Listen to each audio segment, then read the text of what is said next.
Gignac au Mexique, pourquoi? C'est l'idée du siècle. Parce qu'il a encore marqué, André. Ouais, André-Pierre Gignac, 40 ans, dont 11 années passées au Mexique, buteur dans le Classico, là-bas, le match entre les Tigres et les Rayados, un moment unique. Más el triunfo, pero no queda. Aquí está Gignac. Atención con Gignac, llega gol.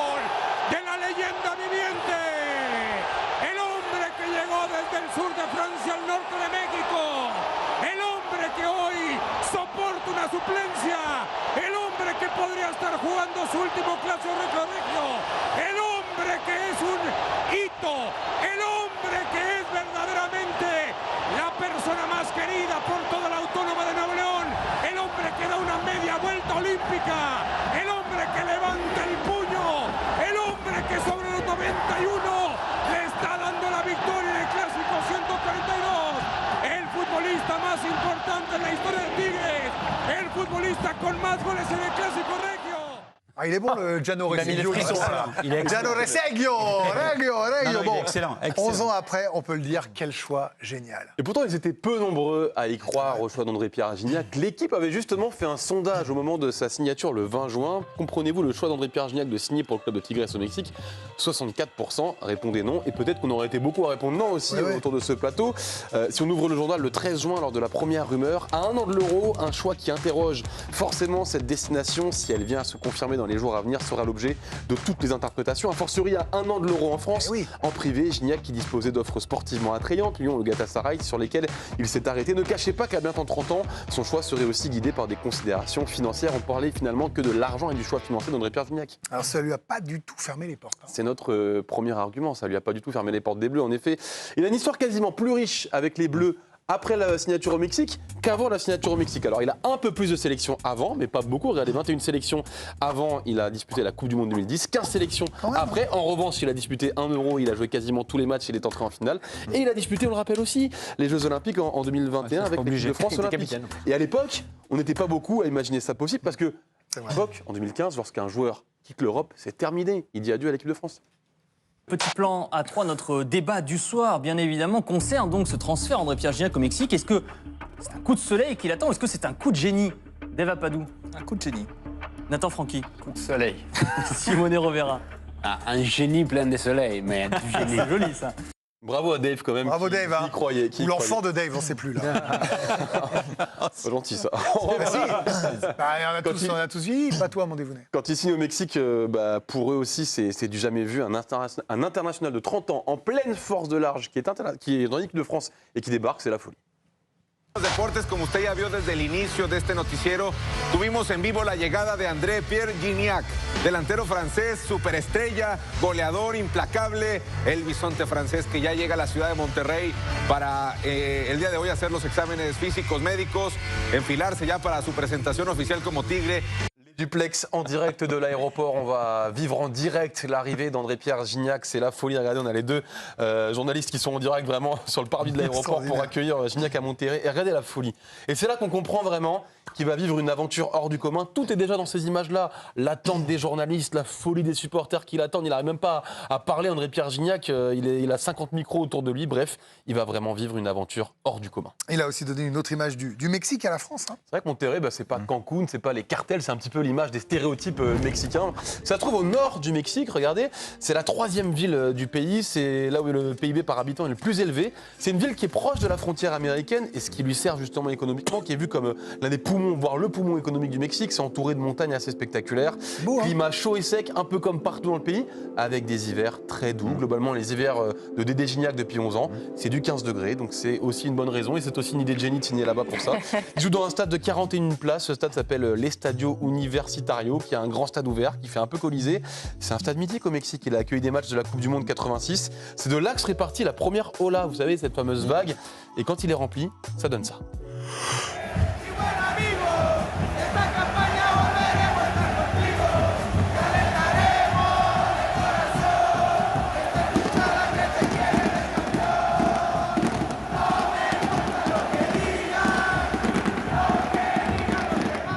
Bon, ok, l'ambiance, c'est validé. La ville, c'est validé. Le climat, c'est validé. C'était déjà gagné, on peut comprendre. Mais niveau foot et niveau sportif, ça donne quoi? Il s'est construit un palmarès gigantesque au Mexique. Il faut savoir qu'il avait gagné que 2 petites coupes de la Ligue. C'est déjà pas mal, hein, mais il avait gagné 2 coupes de la Ligue avant de signer au Mexique.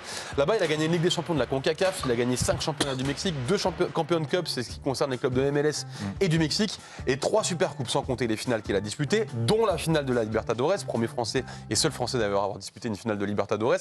Niveau individuel, c'est encore plus vertigineux ce qu'a accompli André-Pierre Gignac au Mexique. 431 matchs, 221 buts, meilleur buteur de l'histoire des Tigres, 5e meilleur buteur de l'histoire du championnat mexicain, meilleur buteur européen de l'histoire du championnat mexicain, meilleur buteur européen de l'histoire de la Ligue des Champions, 5 fois dans l'équipe Ligue du championnat, 4 fois meilleur buteur du championnat, meilleur buteur de la Ligue des Champions, j'ai plus de souffle, meilleur buteur de la Coupe du Monde des clubs 2020. Des buts, il en a marqué un paquet, donc des bangers absolus.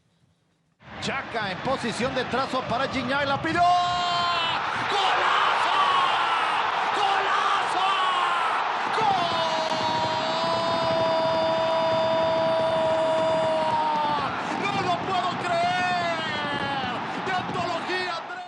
Incroyable. Bon, là-bas, c'est devenu un demi-dieu. Respecté par les adversaires, et ça c'est rare, on connaît les rivalités, mais adulé vraiment par les fans. Les petites images qu'on va vous montrer, c'est juste après son fameux but dans le temps additionnel du Classico ce week-end. Tu mensaje para Gignac, amiga. Lo amo, me voy a casar con él. ¿Verdad que sí? Él también se quiere casar con Gignac. Gignac, te amo, Gignac. Te amamos, Gignac. Gignac, te amo. Renuévale el contrato 1 año más a Gignac, por favor. Te quiero mucho. Es todo. Eterno, mi gordo. Gracias, Bomboro. Las historias, las 5 ligas que nos diste. Muchas gracias. Eres lo máximo, papá. No, eres incomparable. Gignac, gracias por tu triunfo. Autre exemple encore plus saisissant, les tifos qu'il a pu avoir à son effigie justement au Mexique, ça c'est assez incroyable. Quand il est arrivé, il est en forme de roi justement, le nouveau roi de la région de Nuevo León. On avait aussi lorsqu'il a battu le record de buts, le drapeau français avec encore une fois Gignac, également le nombre de buts lorsqu'il bat le record de buts des Tigres. Il y a également eu quand il a battu quand il a passé les 200 buts. Regardez l'énorme tifo qu'il y a à son effigie, c'est une idole. Et finalement le prisme il s'est un peu inversé. Avant c'était les Français qui allaient faire des reportages. Ah c'est quoi les Tigres, c'est quoi le Mexique, etc. Maintenant c'est les Mexicains qui vont en France. Mais il vient d'où, Gignac? Gignac, André-Pierre Gignac. Leyenda. Leyenda. Leyenda. Es en México. Esto es para México. Esto es para México. Viva Mexico. Viva Gignac. Say something to Gignac. Gignac, c'est the best, Gignac. Certains partent très loin pour finir des carrières. Bah lui, finalement, il n'est pas allé finir sa carrière. Il a construit carrément sa légende au Mexique. Et pour ça, il faut l'applaudir. Il faut faire un big clap pour Gignac. Ouais. Bravo. Merci Adrien, merci Arthur, merci Baptiste. Arthur Girard, Baptiste Vautier, Adrien Arthur Courbe. Girard, toujours présent, fidèle au poste. Bravo Encore l'équipe du Pourquoi. Mais on voulait faire ça. Karim, vous avez une phrase qu'on dit souvent tous les deux. Je vais rentrer dans les coulisses. Vous dites souvent quand il y a quelqu'un qui réussit, je veux sa vie. Ah ben, je veux sa vie, moi. Franchement, non, mais c'est vrai. Ah, mais qui ne veut pas sa vie? Qui, en étant fan de foot... Vous avez aimé le Pourquoi, là? Exceptionnel. Franchement, c'est le meilleur Pourquoi de la saison. Honnêtement. Non, mais ça donne le sourire. C'est ce qui nous fait aimer le foot aussi. Tu voulais faire l'aquapark. On n'en a pas parlé, mais c'est vrai qu'il s'est construit aussi une maison pas nos images, assez incroyable. Non, juste pour l'anecdote. Il y a quelques années, à l'époque, quand je travaillais à Canal, je suis allé faire un reportage à Los Angeles pour Romain Alessandrini, qui venait d'arriver de Marseille au Galaxy. Donc il arrive en étant joueur désigné, il a un super salaire, tout ça. Et à ce moment-là, Ibrahimovic n'est pas encore au Galaxy. Et le directeur sportif du club me parle de Gignac. Il savait que Alessandrini et Gignac avaient joué ensemble à l'OM, qu'ils étaient très proches, et ils avaient essayé de le faire venir avant Ibrahimovic. C'était impossible. Il avait un contrat tellement verrouillé. Les Tigres lui ont fait une sorte de contrat à vie, en fait, alors que les Galaxy voulaient lui donner un salaire faramineux au Galaxy. Et finalement, il n'a pas pu signer à Los Angeles. Et tous les clubs de MLS très riches étaient sur Gignac, qu'ils appelaient d'ailleurs là-bas Guignac, parce qu'ils n'arrivaient pas à prononcer le Gignac. Il était déjà devenu une légende, et je parle de ça, c'était en 2015-2016. Donc c'est assez ahurissant ce qu'il a réussi à construire en Amérique latine, mais même, j'allais dire, sur tout le continent américain, cette légende-là. Oui, et c'est marrant parce que les supporters marseillais qui l'applaudissent l'ont aussi sifflé au début quand il est est arrivé à l'OM, il n'était pas forcément titulaire. Loïc Rémy, qui est arrivé en même temps, était devant lui. Sur la fin, Gignac a été monstrueux avec l'OM sur ces 2 dernières années à Marseille. Mais quel choix incroyable. À l'époque, si on nous avait posé la question, même ici en plateau, pas grand monde aurait dit. Très sincèrement, tout le monde s'interroge parce que vous l'avez redit. N'oubliez pas, c'était un an avant l'Euro en France. Il y a 10 ans, c'était l'objectif ultime. Il n'y avait pas la deuxième Coupe du Monde. Hein. Pour terminer, après je passe la balle, tous ceux qui ont essayé derrière de faire ça, Thauvin, Andy Delors, ils ont tous derrière échoué. Saint-Maximin. Donc voilà, ce qui prouve aussi la qualité de Gignac et ce que Gignac a réussi à faire est juste colossal. Justement, je voulais en venir à Florian Thauvin parce que c'est peut-être le plus grand contre-exemple avec cet exil complètement raté de Florian Thauvin au Mexique. C'était après son 2e passage à l'Olympique de Marseille. Il débarque au Tigres en 2021. Où il retrouve d'ailleurs Gignac. Il restera au Mexique même pas 2 saisons. Une aventure qui s'est terminée prématurément et dont il garde un très mauvais souvenir. Le champion du monde 2018, il s'était confié à l'équipe l'année dernière sur cette expérience qui a laissé un goût amer. Au Mexique, j'ai touché le fond. Qu'on remette en cause mon niveau jusqu'à me virer, c'était difficile à accepter. Là-bas, ça n'a duré qu'1 an et demi. C'est quoi dans une carrière? Quand ça s'est fini, aucun club français n'est venu. Comme si rien n'avait existé avant, comme si je ne pouvais plus jouer. Ça m'a fait mal, mais ça m'a aussi redonné la dalle et ce côté revanchard. Un club qui s'est, selon lui, mal comporté. Et aussi, même s'il reconnaît que les supporters avaient été fantastiques, mais bon, c'est 38 matchs, 8 buts. Thauvin qui s'est ensuite reconstruit dans l'ombre en Italie avec Udinese et qui est revenu en force avec Lens en France. Jeannot, je vous pose la question parce que je veux garder Benoît et Ludo pour la fin par rapport à... Je regardais leurs yeux, moi, pendant le pourquoi. Ils veulent leur vie, sa vie aussi. Mais ça, voilà, c'est extrêmement intéressant. Vous l'avez bien connu moi, je l'ai connu surtout à Toulouse, ouais. Mais vous avez douté en 2015 quand ici de là-bas, 1 an avant l'Euro? Douter, je m'étais posé la question. Et quand j'ai vu que Didier Deschamps l'avait quand même sélectionné et qu'il avait fait l'Euro et qu'il y a eu cette histoire de poteau à la 92e minute, moi, Gignac, d'abord, c'est un passionné de foot.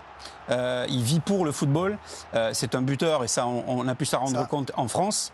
Mais il aime être aimé. Et là, il s'est rendu compte très vite qu'en allant là-bas, parce qu'il a quand même beaucoup réfléchi. Moi, j'avais parlé avec son père au début, quand il était en train de discuter justement avec le club. Il se posait la question de l'environnement par rapport à sa famille, par rapport à ses enfants, et de savoir de quelle manière ça allait se passer. Et finalement, quand il est arrivé, très vite, il a compris qu'il était au bon endroit. Ça a l'air... Et il le prouve, avec ce qu'il a réalisé, avec les chiffres de plus de 400 matchs, plus de 200 buts sous le maillot des Tigresses. C'est quelqu'un qui avait envie de vivre cette passion-là, qu'il n'a peut-être pas vécu d'ailleurs à Marseille, mais partout où il a été, il a toujours été très très bien accepté. Et tout le monde s'est rendu compte très vite qu'il ne trichait pas. C'est pas un tricheur, c'est un très très bon joueur de football. Et c'est quelqu'un qui avait envie de vivre sa passion dans un autre monde. Et là, il est allé toucher un endroit où le peuple est capable de vous le donner au centième, au millième, et c'est ce qu'il a vécu. Et c'est énorme, parce que de le voir continuer encore aujourd'hui et marquer un but comme ça, alors, aussi vous avez important, vu la folie encore et c'est peut-être pas fini, hein, il est capable de faire une saison de plus encore. Hein. J'ai Djibril qui m'écrit, Djibril Cissé, qu'on salue, il fait partie de l'émission, Djibril le fait régulièrement par message. C'est l'idée du siècle, il était fait pour cette ambiance, la folie du public, ça n'a pas de prix. Pour un buteur, c'est essentiel. Je voyais vos yeux tous les deux, et vous êtes... Non mais je reviens là-dessus souvent, surtout autour de la table, on est heureux, on est deux amis, il n'y a pas de... Benoît, il a arrêté sa carrière trop tôt. Vous, Ludo, vous avez enchaîné quelques clubs avant la fin. Quand vous voyez ça, est-ce que vous vous êtes pas dit à un moment, j'aurais dû me barrer? Franchement. Moi, je l'ai fait un peu. Hein, oui. J'ai vécu... Non, mais autre côté de l'Atlantique, je veux dire. Mais vous êtes allé en Israël, vous êtes allé... Quand on regarde ça, évidemment, il y a beaucoup d'admiration, déjà. Et il y a aussi un brin de jalousie.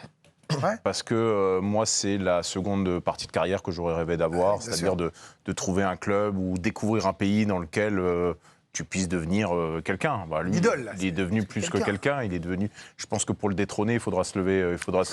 Il faudra se lever tôt. Mais je ne sais pas à quel point ça aurait pu marcher. Tu as l'impression qu'il n'y a que lui qui pouvait. Il était fait pour ça. Il a un mental hors du commun. Il est tellement imprégné de cette culture-là. En fait, c'est un match quasi parfait. Et là où c'est génial, c'est que je ne sais pas s'il s'est posé tant que ça la question. Je pense que quand il a eu les Tigres. Il s'est dit, c'est bon, j'y vais. Ils ont fait la belle propale. Non, mais c'est un truc qu'il a dû ressentir au plus profond. Tout complet. Alors, il avait d'autres clubs à l'époque des football qui on avait découvert que son salaire était moins gros que ce qu'il touchait à l'OM. Ouais. Donc c'est sûrement aussi un choix. Oui, mais avec il l'a ressenti au plus profond de lui-même. Et aller vivre cette... Enfin, c'est surtout ce qu'il en a fait. C'est juste... c'est époustouflant. Époustouflant. C'est époustouflant. Là, je sais les regrets sur la fin de votre carrière. Là, vous regardez en disant, mais quelle vie, quelle vie. C'est incroyable, exceptionnel ce qui lui était arrivé. Il est encore fit, hein? On savait un petit peu, parce qu'à l'époque, on avait le même agent, donc on parlait un petit peu des Tigresses. Et bon, je pense que financièrement, il avait quand même un gros salaire, beaucoup plus qu'à Marseille. Mais moi, ce qui m'épate chez André-Pierre Gignac, c'est quelqu'un qui a un mental d'acier. C'est-à-dire que lui, il est capable d'aller partout, il va s'acclimater, il va s'adapter. En fait, parce qu'il a tellement cette gouaille, il a tellement cette envie de montrer qu'il est fort, de montrer qu'il peut s'adapter, de montrer qu'il peut conquérir tout le monde et un pays. Et c'est ça qui m'épate chez lui. Moi, j'ai une anecdote lorsqu'il était à Marseille. Il avait les adducteurs qui étaient complètement flingués et joués. Et j'avais vu le chirurgien qui l'a opéré, c'est le docteur Reboul qui est sur Bordeaux, qui opère toutes les pubalgies en France et en Europe. Et il m'a dit, Benoît, je ne sais pas comment il fait pour jouer. Il a les adducteurs complètement déchirés. Je ne sais pas comment il fait pour jouer. Et à Marseille, il était critiqué et tout, alors que tous les week-ends, il jouait et il avait mal comme pas possible. Et en fait, voilà, ça reflète le personnage qu'est André-Pierre Gignac. C'est quelqu'un qui ne lâche jamais, c'est quelqu'un qui a envie d'aller au bout. Et je ne suis absolument pas étonné de sa carrière et bravo à lui.